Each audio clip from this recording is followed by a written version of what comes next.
પર્યુષણનો અર્થ શું છે? પર્યુષણ કે પર્યુષણ એ જૈનત્વના બે સૌથી મોટા પર્વમાંનું એક છે.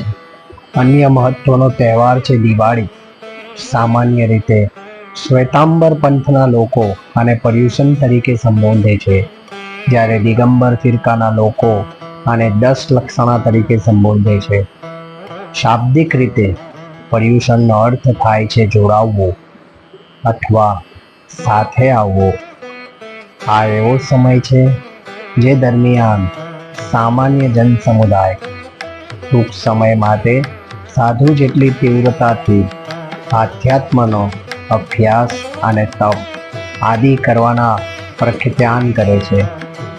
પર્યુષણનો સમયગાળો 8 દિવસનો હોય છે અને આ પર્વ ચોમાસાના ચતુર્માસ એટલે કે 4 મહિના દરમિયાન આવે છે, જ્યારે સાધ્વીજીઓ 4 માસના કાળ માટે એક સ્થળે સ્થિર વાસ કરે છે. આ કાળ દરમિયાન મોડામાં મોડી ભાદરવા સુદ પાંચમ સુધી પર્યુષણની શરૂઆત થઈ જવી જોઈએ. પ્રાચીન લિપિઓમાં એવું વર્ણન કરવામાં આવ્યું છે કે ભગવાન મહાવીર પર્યુષણની શરૂઆત ભાદરવા સુદ પાંચમના કરતા હતા. ભગવાન મહાવીરના 150 વર્ષ પછી જૈન સંવત્સરીને ભાદરવા સુદ ચોથના દિવસે ખસેડવામાં આવી અને 2200 વર્ષોથી જૈનો ચતુર્થીના દિવસે સંવત્સરી ઉજવે છે. આ રીતે પર્યુષણની તિથિ બંને મુખ્ય ફિરકાઓ માટે ભાદરવા સુદ ચોથ છે. ગણતરી અને અન્ય મતભેદને પરિણામે પેટા ફિરકાઓમાં પર્યુષણ ઉજવણીમાં 1-2 દિવસનો ફરક પડી શકે છે. હાલમાં સંવત્સરી ઉજવણી વિશે સહેમતિ લાવવા પ્રયત્નો ચાલુ છે. ચતુર્માસ દરમિયાન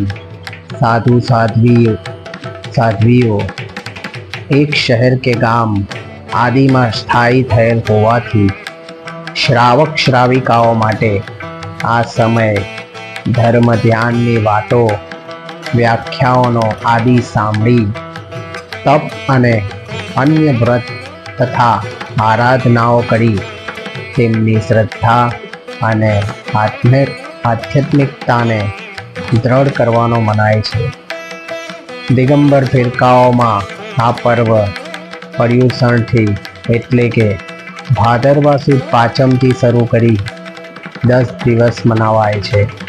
આ દિવસો દરમિયાન દસલક્ષણા વ્રત અંગીકાર કરાય છે.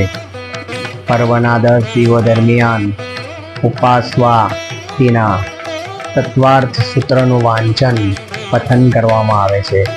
10મા દિવસે સુગંધા દશમીનું વ્રત કરવામાં આવે છે.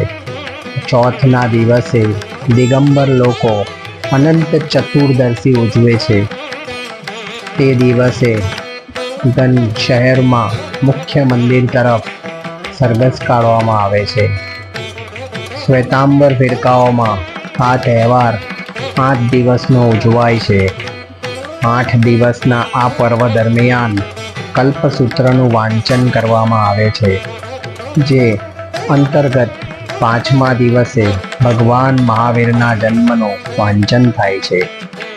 આ પર્વની સમાપ્તિ ભાદરવા સુદ ચોથના થાય છે. છેલ્લા દિવસે સંવત્સરી અતિક્રમણ કરાય છે. આ ઉપરથી છેલ્લા દિવસને સંવત્સરી પણ કહે છે.